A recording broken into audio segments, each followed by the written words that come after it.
How to see restricted on Messenger. Hello and welcome to our channel Whizz. In this tutorial, I'm going to show you how you can easily see restricted on your Messenger app. So please watch till the end to properly understand the tutorial. So first open up your Messenger app. Then first here I'm going to restrict a person and then show you how to unrestrict them.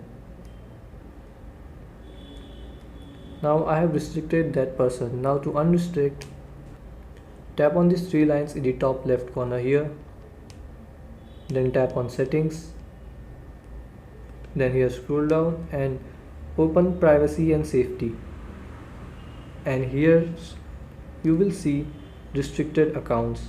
Tap on it and here you will see all of the people you have restricted. Now to unrestrict a person, you have to tap on their name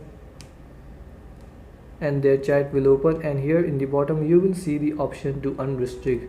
So tap on it to unrestrict and wait for a few seconds and that person will be unrestricted. Now you can see here that person is unrestricted. So this is how you can unrestrict people on Messenger. Thanks for watching.